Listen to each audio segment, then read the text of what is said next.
મતલબની રાજનીતિ, મતલબનો અલગાવવાદ। એક તરફ પડી રહી હતી નવયુવાનોની લાશો, બીજી તરફ ગિલાનીના પૌત્રને સરકારી નોકરી। છેલ્લા એક વર્ષથી કાશ્મીરમાં પાકિસ્તાન પરસ્ત અલગાવવાદીઓ આતંક મચાવી રહ્યા છે। અલગાવવાદી આંદોલનના કારણે પોલીસ અને ટોળા વચ્ચે વારંવાર ભારે ઘર્ષણની સ્થિતિ સર્જાઈ રહી છે, જ્યાં ગત વર્ષે આ ઘર્ષણના કારણે રોજ નવયુવાનોની લાશો ઉઠી રહી હતી, ત્યાં બીજી તરફ પાકિસ્તાની પરસ્ત અલગાવવાદી નેતા સૈયદ અલી શાહ ગિલાની પારિવારિક લાભ ખાંટી રહ્યા હતા।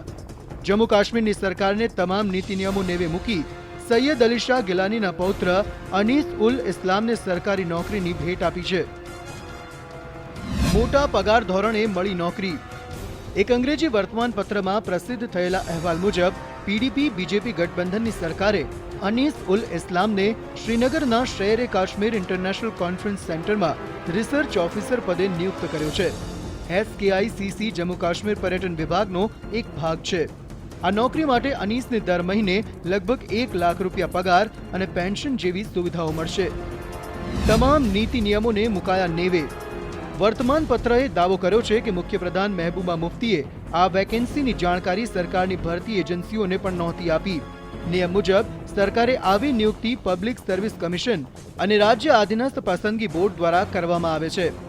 SKICCના એક અધિકારીનો હવાલો આપતા વર્તમાનપત્રમાં લખવામાં આવ્યું છે કે પર્યટન સચિવ ફારૂક શાહે ગિલાનીના પૌત્રની પહેલા જ નિમણૂક કરી લેવામાં આવી હતી।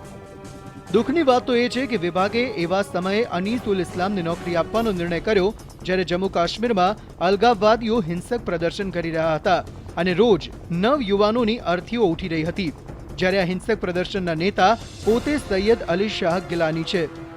Bureau report, ETV news.